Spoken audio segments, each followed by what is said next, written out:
Hello, this is Sanad here, and welcome back to the Soundcast, episode 18. This week we'll be talking about the brand new Gundam series announcements, a few channel updates, and This Week in Toku. So without further ado, let's begin. As always, this show does have chapter markings available in the description if you are wanting to skip over any segments, possibly if you haven't watched one of the shows I'm reviewing, or if you don't care about the Gundam series and don't want to hear about that, you can just skip to whatever part of the Soundcast you want to go to. It's first thing in the description, so check it out. Alright, let's jump right into it. There's not much else to talk about besides the fact we got 3 new Gundam projects announced. Now, when it comes to the Gundam series, it can be kind of strange sometimes. We don't get a year-to-year new anime TV series. It's kind of a mixture of products. Sometimes we'll get Iron-Blooded Orphans, which we got for 2 years. And then, before that was like G-Reco and Build Fighters Try, so sometimes it doubles up, but just kind of whatever floats around. So currently we have running Gundam Thunderbolt Season 2, which should be wrapping up in the next couple months. They've been doing 1 episode a month, and there's 2 more to go. The Gundam The Origin is starting its next arc, the Battle of Luam arc, soon. I think this fall with Part 5 of Gundam The Origin. So we got those going on. But to add into that, we got more Gundam stuff, which is great because I love the Gundam series. I'm glad it's seeing a lot of success right now to where it can keep pumping out projects.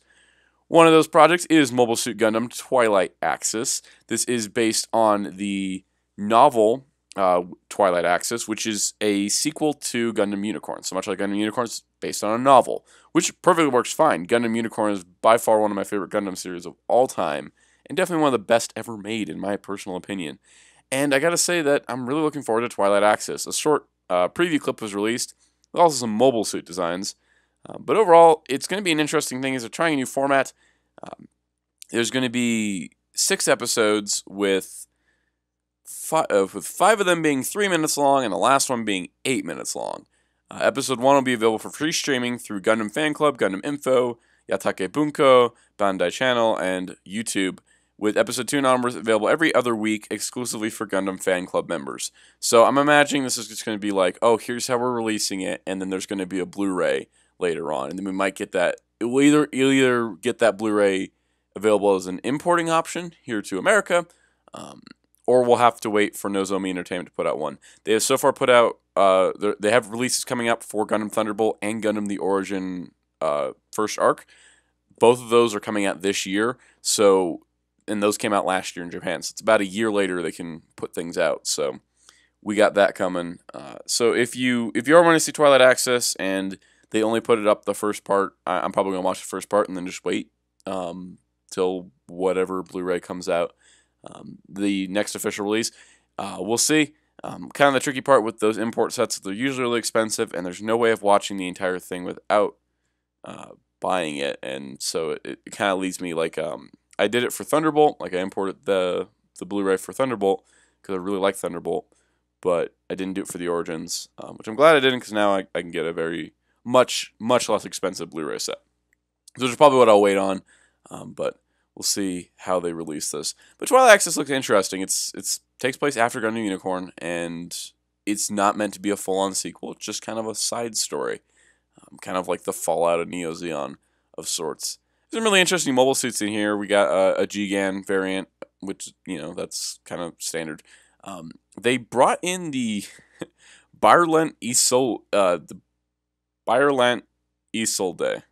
I think that's how we're going to go with the pronunciation for now. It's a variant of the Byrlant, which doesn't have traditional arms. It's got really thin arms, kind of like crab claws almost, which is pretty interesting. And we got an Arjarja, which is a prototype mobile suit derived from the Gian. So it's actually, I think that's the same mobile suit that was used for the Argyagya in Gundam Build Fighters Try. So it's something similar to that. But yeah, that's really cool. Let's see, who's on the staff? Story and concept is coming from Arc Performance. We got mechanical designers Kunio Okawara. Music is Takashi Omama. He's done a few things. And of course, animation production Sunrise. Not much else, really. There's just the ongoing novel written by Kojiro Nakamura and model sheets by Arc Performance, available on the Gundam Fan Club site. But yeah, it's neat that it's getting an anime adaptation. I think it's awesome. Even if it is probably only going to be, what is that, 3 times 5? That's 15 minutes plus 8 is 23 minutes. So it's just going to be basically one episode of a standard Gundam anime. But it's neat. It's a new format. We'll see if it's any good. I'm looking forward to watching it. Now, how do you get me more excited about Gundam stuff? Well, some of the most solid Gundam content we've gotten recently, at least consistently solid, has been Gundam Build Fighters. We had 2 great seasons of anime and 1 TV special for Gundam Build Fighters Try, and a bunch of manga and model kits and everything. But main anime-wise, we've just gotten 2 seasons, 7 years apart timeline-wise. Release-wise, it was only a year apart. And then we got a sequel to Build Fighters Try called Build Fighters Island Wars.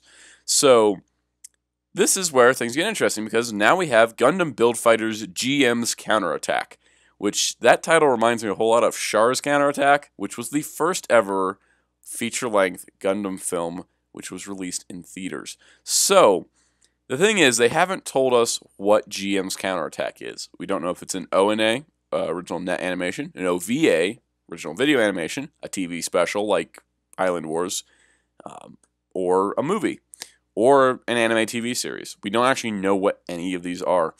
The official description says, it's been 3 years since the end of the Build Fighters TV series. Now a totally new story starring Sei Iori and friends is set to begin. It features spectacular Gunpla battles featuring both your favorite mobile suits from the TV series and all new designs created specifically for GM's Counterattack. It also features an early version of the Build Burning Gundam, which I think is awesome because that kind of connects Build Fighters to Try even better. So it takes place in between. A good comparison is to be like Code Geass Akito the Exiled. It takes place between seasons. So really cool. Again, not really sure what this is. We haven't seen any footage yet. There's a promotional video they put out, which was just kind of recapping the first 2 Build Fighters series, with a little teaser at the end. But I think GM's Counterattack would be cool. I love the idea of GM's Counterattack is not as in like the GM mobile suit, but as in Gundam model. So like Gundam model or Gunpla model. Gundam Model's Counterattack, I think is a great title. And it would be amazing if this was a feature film. That would be really cool. But probably it's going to either be an OVA or an ONA or a TV special, or they could surprise us and give us a full-on series. But I kind of feel like this is the counterpart to Build Fighters Try Island Wars. Here's the original series, here's the original season's cast, and their secondary adventure. But I think it's awesome we're getting more Build Fighters. We're also getting Gundam Build Fighters Battle Log. This is a dynamic dream battle featuring many types of Gunplas skirmishing on all sorts of situations by short film. There are Gunpla battles for every fan in here.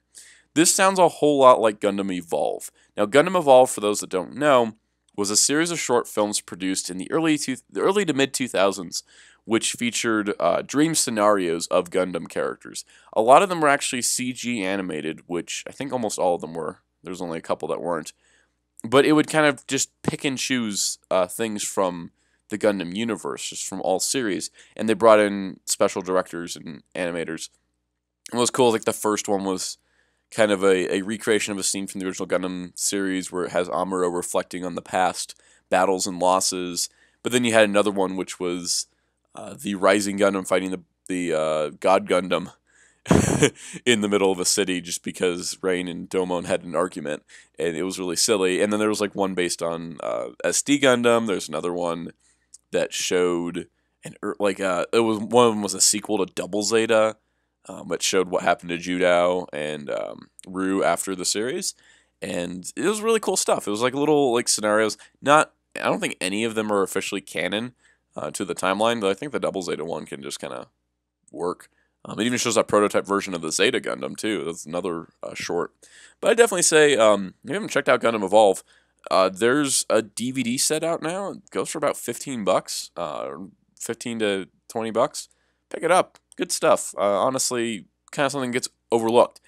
But Battle Log seems to be in that vein of, here's a few short films, here's just a scenario like, oh, what if the Turn A Gundam could fight the Gundam Barbatos, and then suddenly the full armor Gundam from Thunderbolt just pops in and just destroys them both. Like, in kind of those scenarios, I think is what's going to happen, which I think is awesome because one of Gundam Build Fighters' biggest strengths is its action scenes and the way it would pit different types of mobile suits and Gundams against each other, because I think that was always kind of the neat thing of, oh, what if there was the Amazing Red Warrior was, oh, what does the perfect Gundam actually do? Because we haven't seen it in anime before. Or, like, what would what if the Double Zeta Gundam was made out of animals instead of vehicles? And, like, stuff like that is, I think, what has always been, like, the core of Build Fighters, is mixing things up and throwing in SD Gundams, throwing in, I think they threw in a, can't think of the scale. The 1 to 48th scale. They threw in one of those in one episode. There's all kinds of crazy stuff that has happened in Build Fighters, and I think it's really great that we're going to get a series of short films that is just the Gunpla battles. Because I watch those Gunpla battles when I'm feeling down, having a bad day or whatever. I'll pop in the Gundam Build Fighters Blu-ray, and I'll just start watching the fights, because the fights are just so much fun to watch. So I think it's great. We got 2 different projects for Build Fighters, and Twilight Axis looks good. So overall, lots of new Gundam projects on the horizon. This to go with Thunderbolt and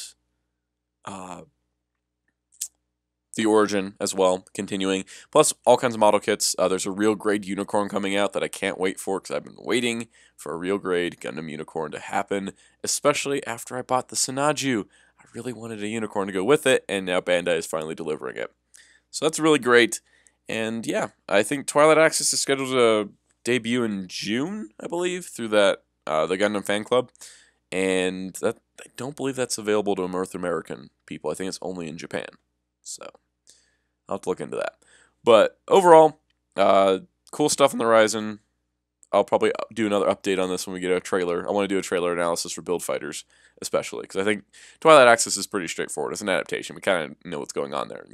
Look up a synopsis of the novel. That's pretty much what the series is going to be. But looking up something on Build Fighters, we don't know what it is. It's an original project. So really, really cool. Let's move along and talk about this YouTube channel. So in regards to this channel, there's going to be some changes coming up soon, and I kind of wanted to address those. First of all, if you haven't noticed, I've done a very Sentai Toku focus to this channel. It's just kind of easier that way. I find that reviewing Sentai Mecha or Changers just kind of comes naturally. It's a really easy format to go with. Reviewing Figure Arts and Digimon toys and other stuff, it gets kind of complicated. I don't know why. I guess it's because the simplicity of use for Sentai stuff, it just kind of goes. I would be reviewing Kamen Rider stuff, but the only Kamen Rider roleplay thing I bought recently was a Xevious Gashat, and I don't have a gamer driver, so that would be kind of a boring review. So we're just not gonna bother. Overall, though, I think that I got some plans coming up for this channel. I've had a lot of fun doing this channel, and especially now, I'm not so worried about monetary outcome. So in that regard, the most consistent thing I'm going to be putting out is the Soundcast. And in terms of like worrying about ad revenue, likes, comments, not so worried about that. I've got other avenues out there that I'm looking forward to make money, and I've been saving money. And I've graduated college now, so it's kind of a transitioning period for me. So right now I have time to put out more videos. I just haven't. I also feel like I kind of plateaued in video quality, and I really want to get better. And it's just going to take a lot of trial and error. And the trial and error is not, here's a video I made, and I put it out online, and I'm like, oh wait, that was bad.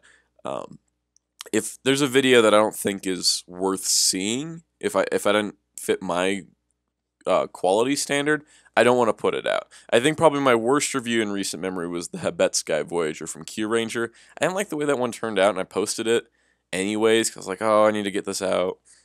People want to see this.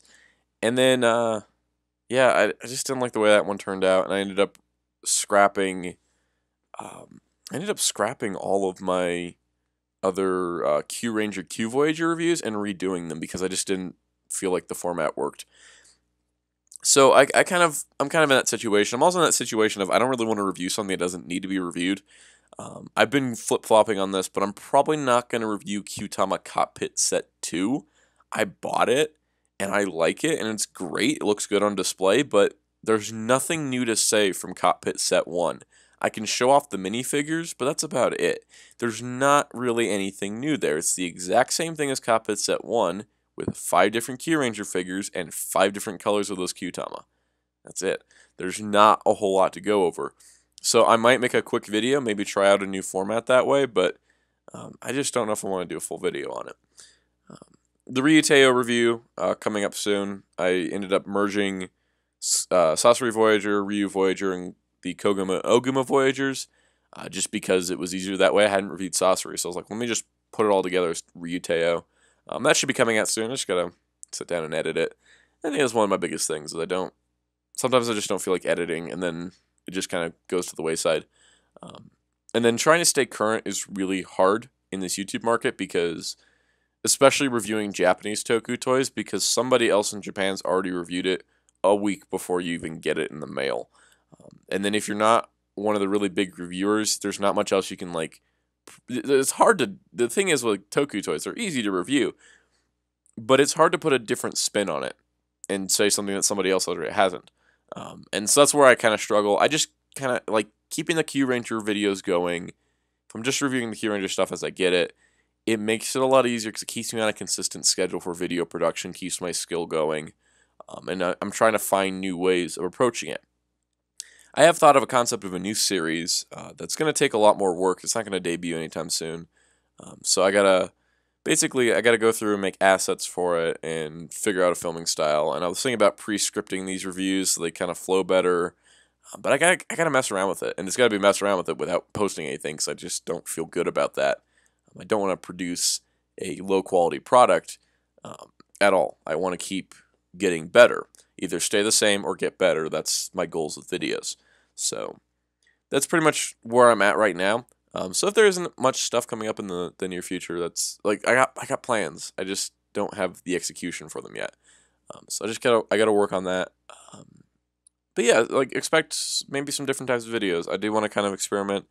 Toku toy reviewing, that's one way to go in life. The thing is I've been doing this YouTube channel for a while, but I haven't been consistent with it, so it kind of just, I don't know. I think I just kind of want to do different things sometimes. Like I find myself that I've gotten so good at collecting Sentai toys that the routine of, oh, this item comes out in this month, so these pre-orders are going up on this day, I order it on that day, and then I make sure to have all my orders by this date so that I can ship them out, and then receive them in the mail, review them on this day, and then post the videos on these 3 days. It's pretty simple. It really is. So when I get something different, like when I buy something different, I get really excited about it.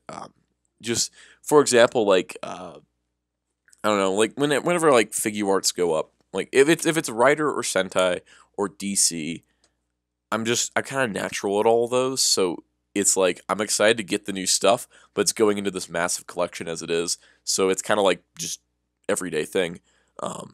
Getting something like a Super Robot Shigoken of Mazin Kaiser's skull was one of the most exciting figures for me to get.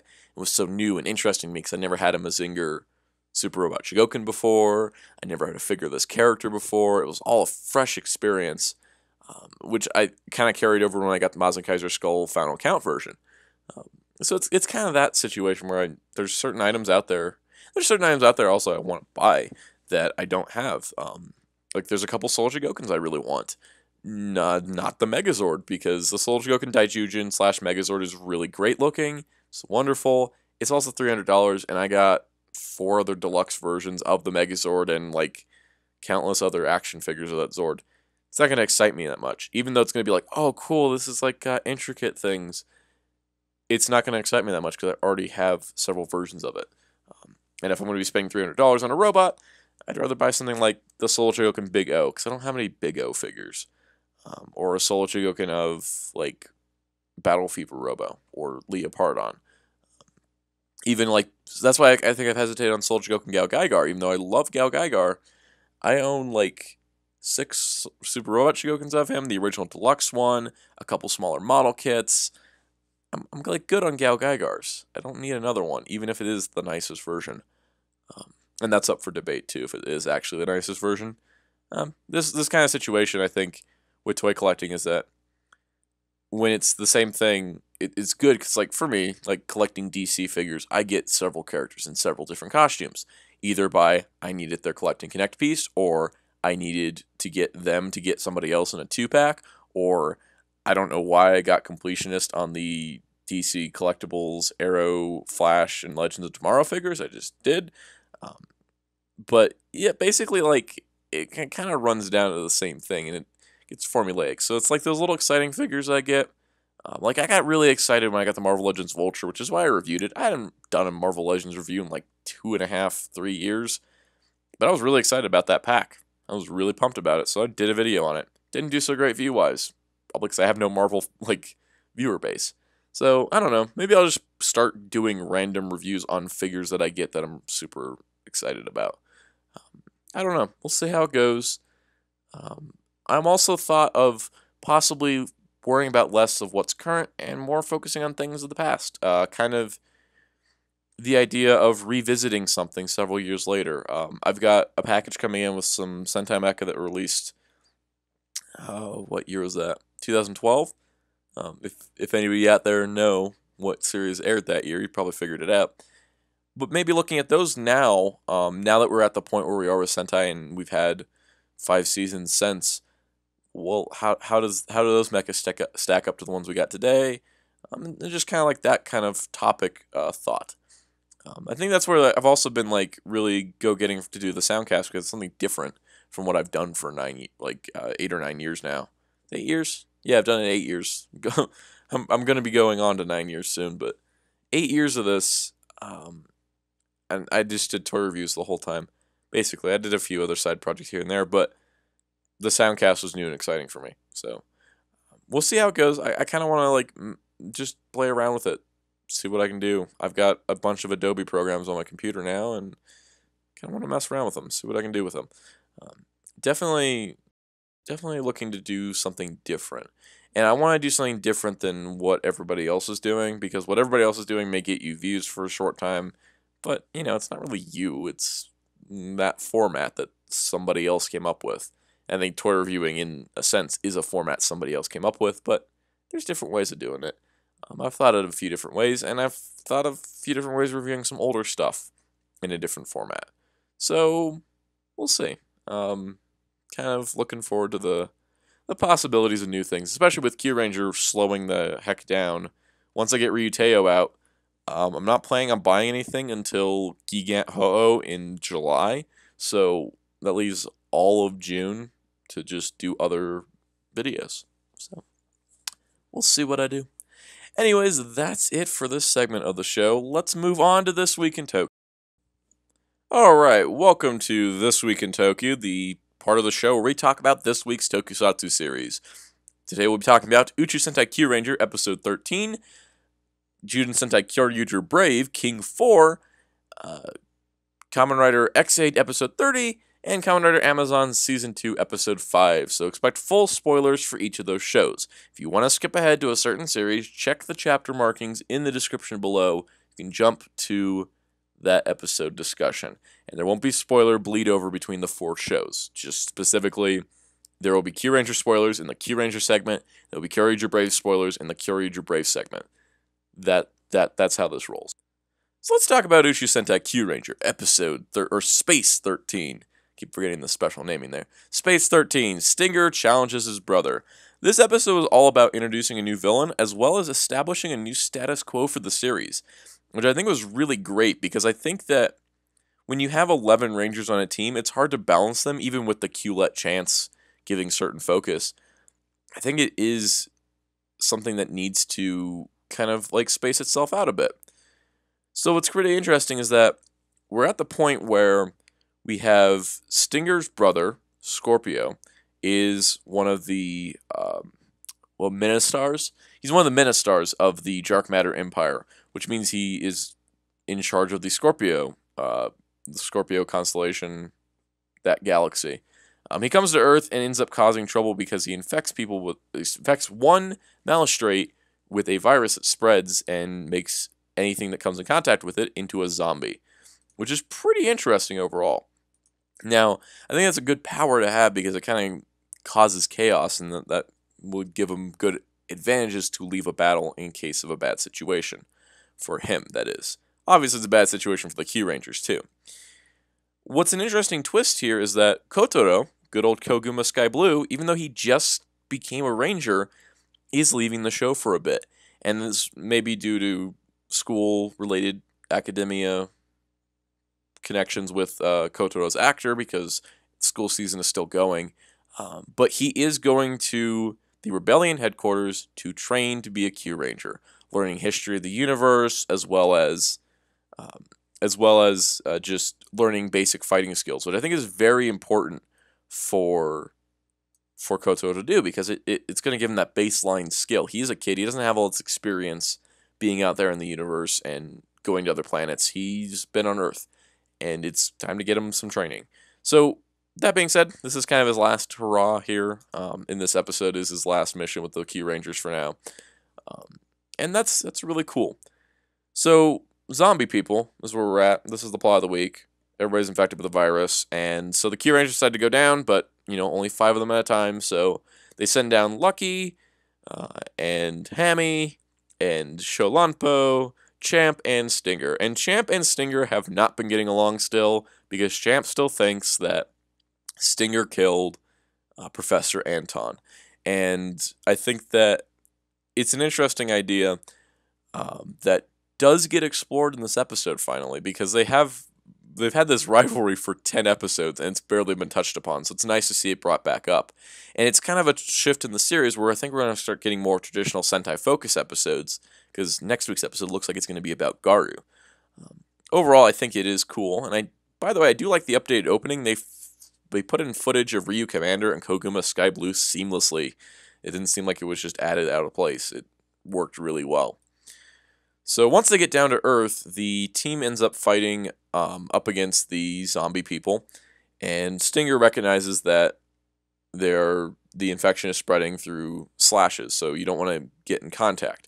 This is after Hammy, unfortunately, gets attacked and infected with the zombie virus.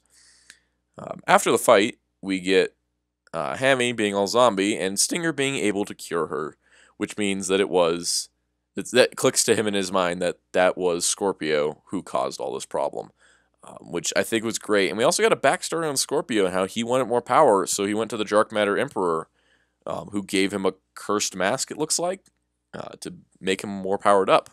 Also, it's fun because Scorpio is played by the actor that played Takatora Kirishima in Kamen Rider Gaim. So this is the second time he's played he played an evil older brother. So that's fun. We'll see how this goes. It's an interesting plot line. But basically this gives Stinger a chance to tell everybody who Scorpio is, because the other Kyurangers show up off the ship to deliver supplies.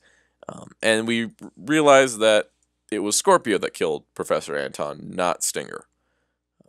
So after rounding up some zombies, the Kyurangers end up having to have a little bit character moment, where Champ and Stinger kind of partner up together now, and they both want to take down Scorpio. Champ wants vengeance and revenge for Professor Anton, and Stinger wants to take down his evil brother because he feels responsible for him turning evil, and everything that he's done with.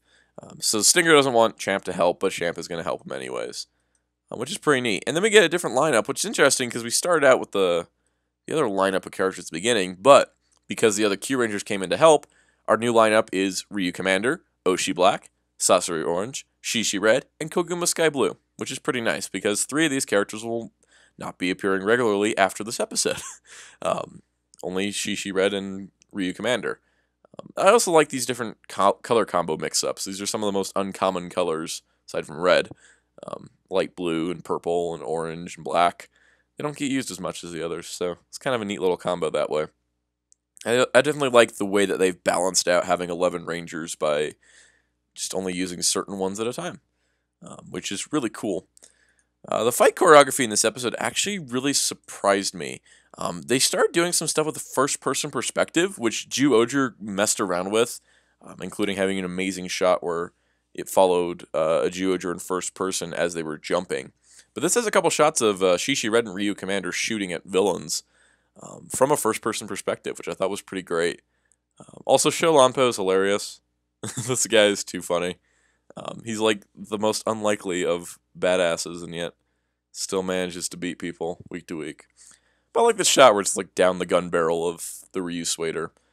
Overall, really cool stuff. And I like how they have started branching out the choreography. There's a part where Lucky throws his Q sword, and then Oshi Black and Sasori Orange pick up parts of it to use for their weapons. I think it's just like really clever, and it's like kind of that clever choreography that I felt we were missing last week when we had all 11 in the show. But we get a cool mecha fight. They do all the combination stuff, which should be the last time we're gonna see this combination if Stinger, Champ, and Kotaro are not going to be in the show as consistent regulars. That combo needs all three of them, so it should be interesting. Scorpio showed off a little bit of his power by killing somebody. Stinger and Champ have left the ship, and they're roaming around Earth trying to find Scorpio. Kotaro's leaving to go train at the headquarters. So overall, really solid episode. It's a nice transitional phase for the series, and I think it's going to provide us some really interesting plots and character mix-ups. We may get I kind of see us getting an episode where it's just Stinger and Champ the whole time in their hunt for Scorpio. And then Kotaro will probably come back at some point, maybe when their school's on break, but yeah, I think this is pretty great. One complaint I have with the show is they changed the dance. I went through all that trouble to learn the original Kyutama dancing dance, and they changed it once they added Sholanpo and Kotaro last week. Yeah, instead of a pelvic thrust, we have an arm wiggle, which is the same arm that's the Seiza Blaster, so that's cool. Part of the reason I think they changed it was, I don't know, I don't think there was backlash over the pelvic thrusting. That was probably not a problem. I think it's just when you have 11 Rangers dancing on screen at once, them all pelvic thrusting, they're going to run into each other. It's kind of hard to space out a shot like that. So I think them, and also it could get very suggestive when they're all flying around the planets. They just start bumping into each other with pelvic thrust. Instead, we get the nice arm wiggle. Kind of annoyed that they actually changed that up, but yeah. Overall, really good episode of Kyuranger, and next week's episode looks to be fun filler time. But it could have some interesting results. I'm definitely not going to judge this one early. So yeah, Uchu Sentai Kyuranger, I think it's definitely picked up from where it started. The show definitely underwent some retooling that I think it probably needed. And it's doing good. And it's not like an awkward retool like O-Ranger where everything got silly after 8 episodes. But it's just like, it's a nice progression, I think, that is working out for the show.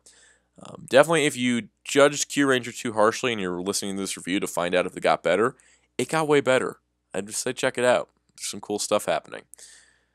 But yeah, that's it for our first Sentai show of the week. Let's talk about our second Sentai show, because that's a thing. Zyuden Sentai Kyoryuger Brave / Power Rangers Dino Force Brave. King 4, Strong Foe, Space Mercenary. This is all about Dino Gold Brave. And let's get into that. So, first things first, I do want to talk about the opening song and ending song for Kyoryuger Brave, because they take up 3 minutes of the runtime. I really do like them. I like the opening. It's very energetic. It sounds vaguely Kyoryuger-esque, but it's really its own thing. It's interesting listening to the Korean version where they mention the words Power Rangers. But overall, I think it's a great opening. And I really do like it. I like both the Korean and Japanese versions. And I hope there's a single release coming out for both of them, because I would like to have full versions of those. And also the ending song I think is great because it's very reminiscent of the Kyoryuger ending, but different, and it's faster, and I love the dance for that. And let's talk about that in a second. Let's talk about this episode. I want to get that out of the way. Then we'll talk about Kyoryuger Brave ending. So in this episode, we see the Kyoryugers, or Dino Force, whichever version you're watching. We see them training in a field. What's really interesting is seeing the personality types between black and blue and green and pink, kind of splitting off into 2 different groups of different things. And I think it's really cool. Also, yeah, Kyoryu Black Brave is like really tall compared to the rest. Just interesting. Anyways, our training gets interrupted because the Neo Day boss paid the mysterious space mercenary from last episode in bars of gold. And so he shows up to fight the Kyoryugers. And it's pretty interesting. I think the fight choreography in this episode was really fantastic. In both fronts. He's talking about being a dino hunter and a space mercenary and all this edgy stuff. And I think his dance is probably the coolest of the Henshin dances that we've gotten for this season so far. And I think it's really dynamic and cool. Kind of following similar to the original Kyoryuger Gold, with being completely different. Um, the only thing I don't really like is that they did change the colors of the changer, but his suit color is the same. It's no different from Kyoryuger Gold. I really wish they would have added some white, but maybe if he joins the team later, they'll change up the paint scheme. I'm not exactly sure, but it's really interesting having a Six Ranger debut. Well, not only a Six Ranger debut in episode 4, but a Six Ranger debut and be an instant opponent to the current team. Um, and the four of them have to fight him off without red, which is really cool. I love when they mix things up like that.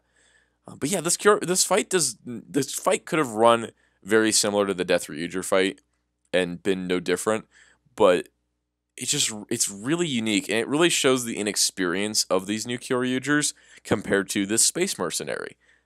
Like one of them was a pop idol a few weeks ago, and now fighting evil. So it's really kind of cool. I love like again. I think Kyoryuger Brave, if taken as just here are really cool fight scenes and some really interesting new stuff, then it's kind of the strongest point. Not really the characters in the story. We also got some more Judenchi shown off. I love how the numbering is continued from the original series. But yeah, really cool fights. What really surprised me was actually the mecha fight. And mecha fights for Sentai and Power Rangers, they run kind of the same. They're kind of the same. You know, they show up. I mean, sometimes we get some cool stuff, like not to mention Zyuden for the second time in this soundcast, but Zyuden had a really cool one where Rangers were like leaping off of Zords and buildings to fight a monster. But here we have a fight between Brave Kyoryuger and Brave Zyuden, and it's really good. It really is. What's kind of interesting is that after a certain point, after the standard mecha fight of, oh, we're firing projectiles and we're falling, and oh no, we're crushing a mountain that's been crushed a few times before, including Gosei Great doing the same thing. But after Zyuden appears, the fight transitions into a full CGI brawl between Kyoryuger and Zyuden, and it's so fast, and it's so insane. It's like a Dragon Ball Z like quickness of fighting. Almost reminding me of Mazen Kaiser's Skull to the same thing. But it's full CG, the environment CG, both mecha are CG, which I think was weird was the environment was CG too. Because it looks like the set, but it's actually a CG set from what I can tell. I don't know, the first time they showed it was a CG set. Second time, it looks like a practical set with CG models, but this is the fastest mecha fight I've ever seen.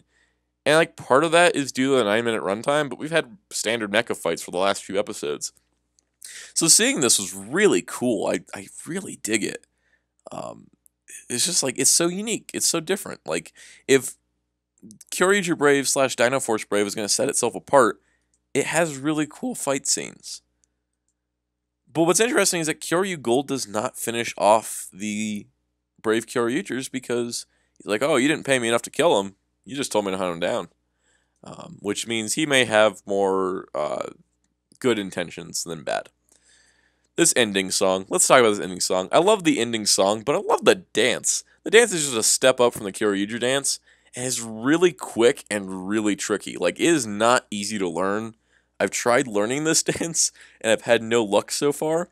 There's a certain part in this, which I think is probably the craziest part, is that they have a move where they're like crossing arms in multiple directions really quickly at a diagonal and shuffling left to right. And that is so hard to pull off that I haven't been able to do it yet. I've been trying to practice it. What's impressive is that they have all the Neo Day-Boss villains doing that part of the dance too. And it's like really quick, but they're like actually like the suit actors for Neo Day-Boss, they get all the credit for pulling off an extremely complicated dance move in really clunky monster suits. I am so impressed by it every time I see it. So shout out to the Dino Force Brave Neo Day-Boss suit actors. You guys are great. And next time, more stuff with Kyoryuger Gold and all that. So yeah, Kyoryuger Brave / Dino Force Brave. I can understand where people are complaining there's not enough plot, but at the same time, the episode's really only 9 minutes when you take the intro and ending out, so I wouldn't expect too much. It's not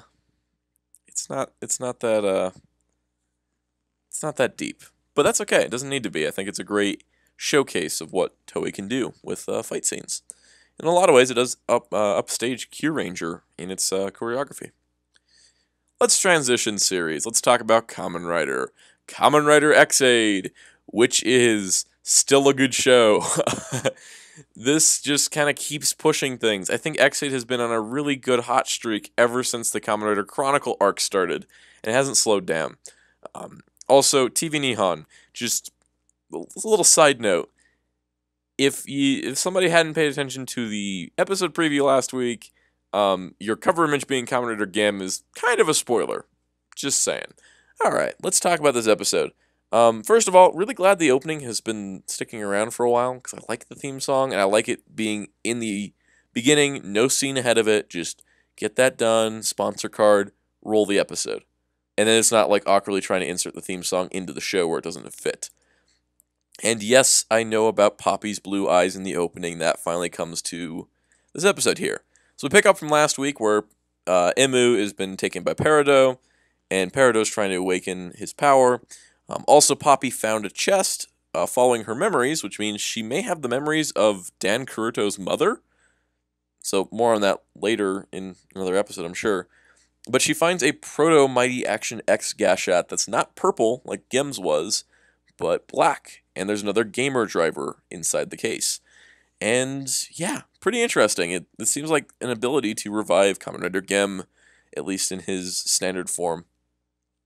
Naturally, ride players are playing against monsters and losing, so 4 of our riders show up. I mean 4 of our riders because Emu is still with Peridot.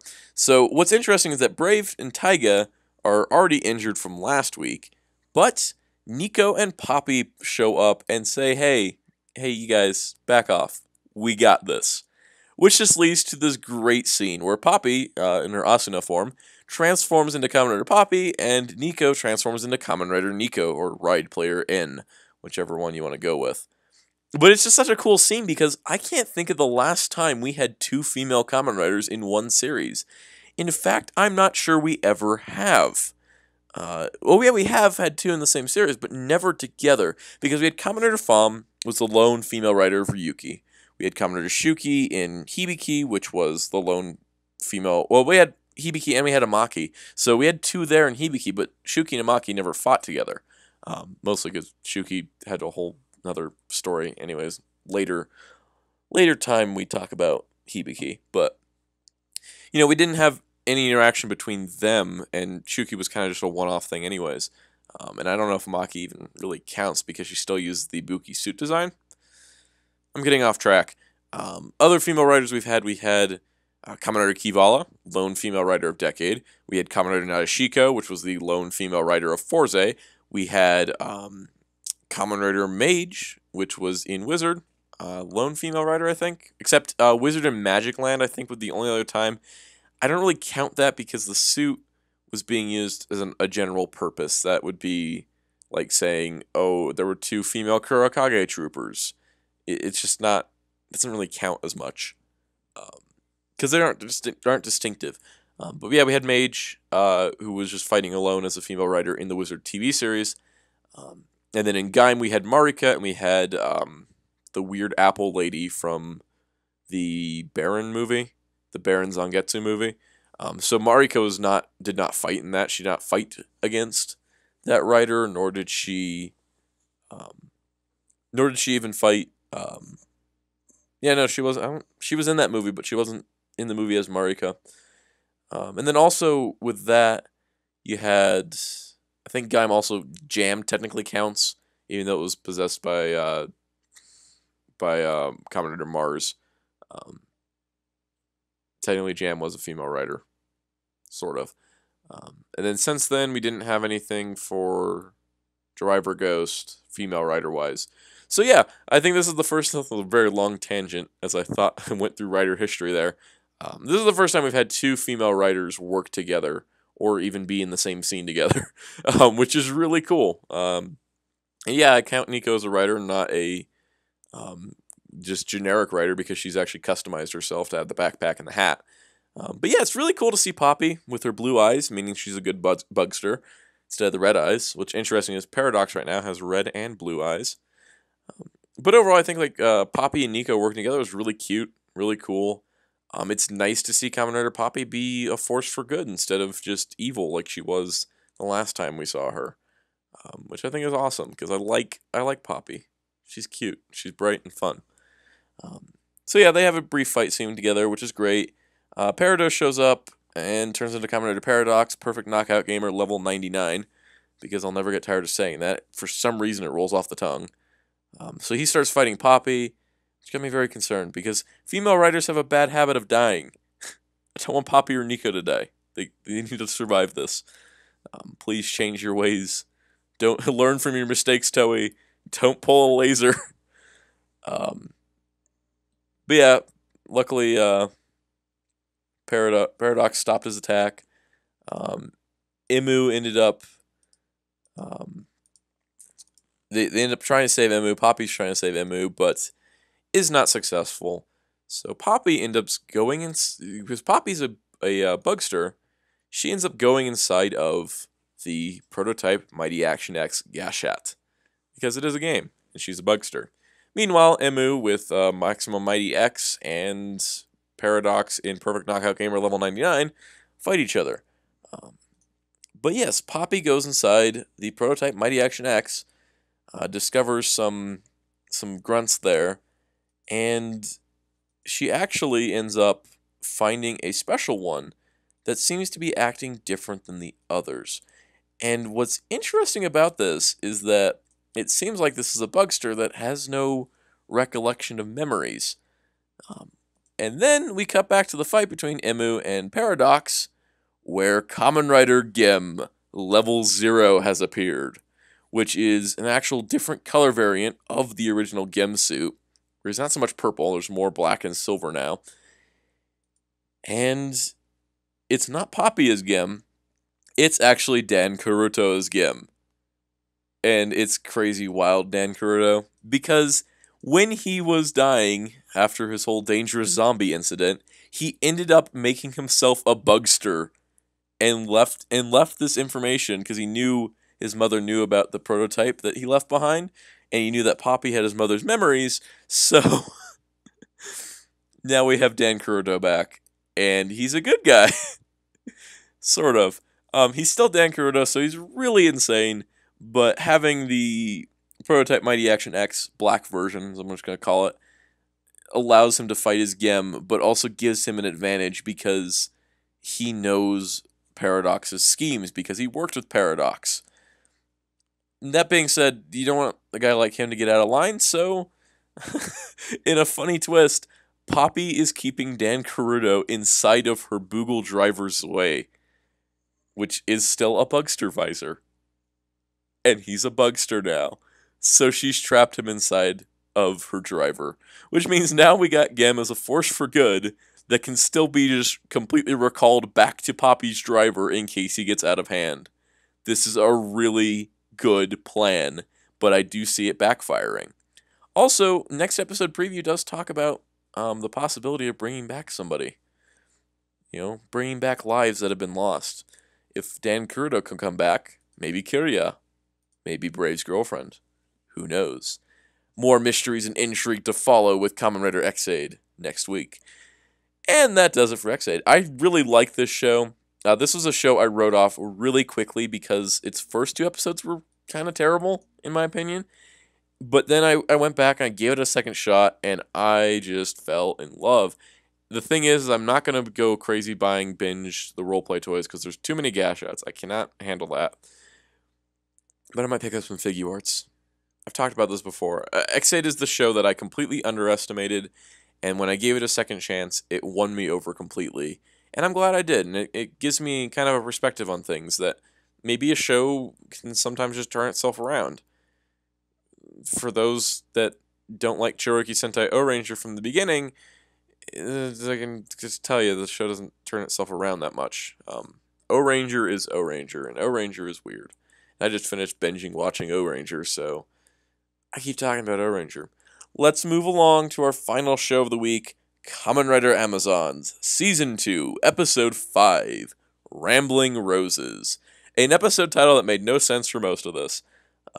This episode picks off from last week where the old extermination team, plus Fuku, have arrived at the water source that has been poisoning people, and they find Mamoru, good old mole Amazon, who has now is trying to create an army of Amazons. It turns out that even though Mamoru and Haruka went away with other Amazons 5 years ago after the Tololok incident, they still ended up being hunted by humans, despite them not hurting anybody. They were getting hunted anyways just because of what they are. So Mamoru decided that the only way to fight back after losing so many people, or so many Amazons for his cause, was to create more Amazons from humans. And that was the only way to get them to survive.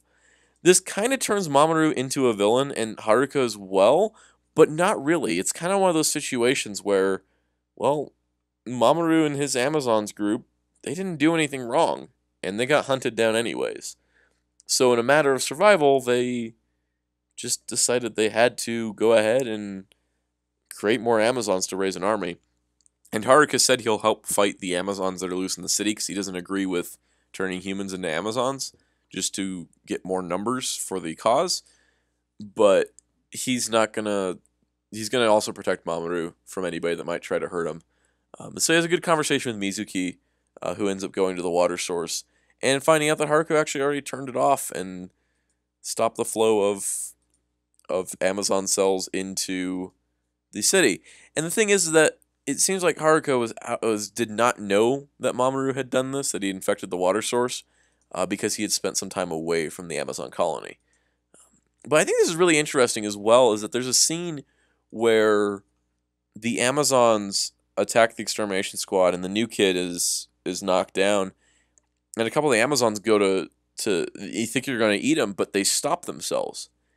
And it seems that Amazons can eat certain food. They don't have to eat people. So certain foods like hamburgers would be like Mamoru's. Like each of them has their own food that they can eat, no problem. So like Mamoru's would be hamburgers. The thing is, they don't actually need to feast on human flesh and blood to keep themselves alive. It's not a necessity, it's a choice. It's a thing they crave, like kind of like how I crave eating bread, even though all bread does is just add more pounds to my stomach. Like, it's just something I like. I like bread. They like human flesh. This is kind of a situation like that. It's a craving, but it's not a necessity. It's kind of a natural instinct thing that they are able to suppress, and they're trying to be better because they don't actually want to justify them being hunted. They want to be better than the animals that the extermination squads think they are. So meanwhile, on the other side of the things, with the Season 2 characters, Chihiro is still trying to appeal to EU's human side and get her emotions going again by bringing her balloons.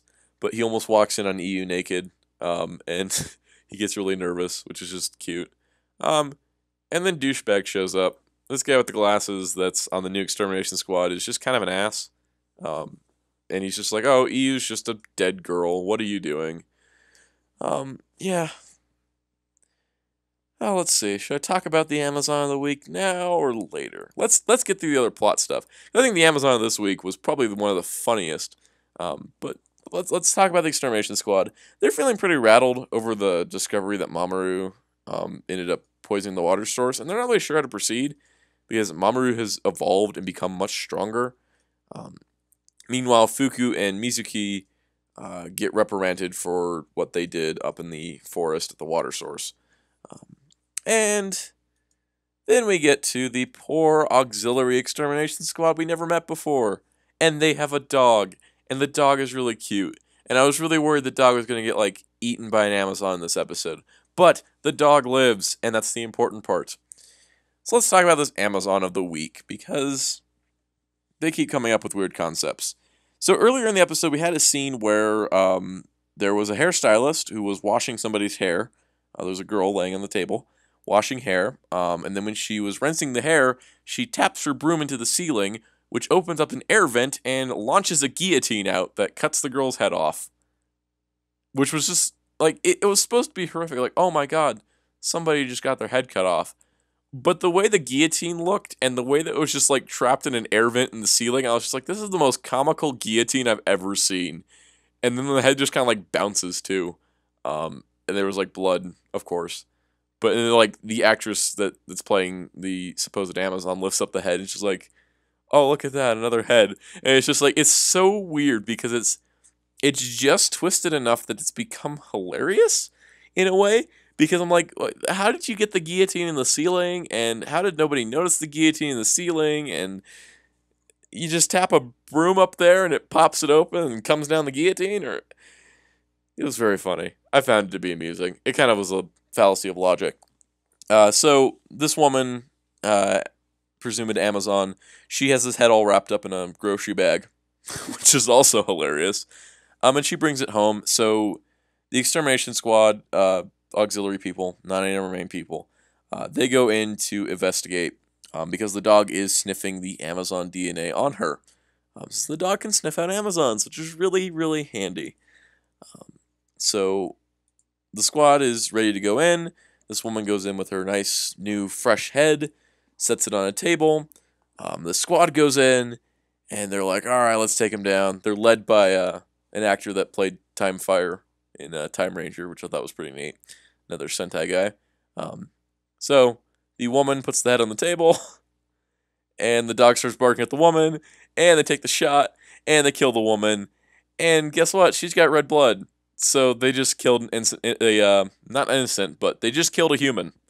They're supposed to be an Amazon extermination squad, and they just killed a human woman who was helping her Amazon boyfriend, husband, kidnapper get decapitated heads. So she was definitely helping him, but she wasn't an Amazon herself, which is an interesting premise, and I feel like we'll get more on this because the actual Amazon of the episode survives this, so it's kind of interesting. I like this concept of like, there's humans that are like, oh well, my significant other has become an Amazon. I will help them get food and feast on humans.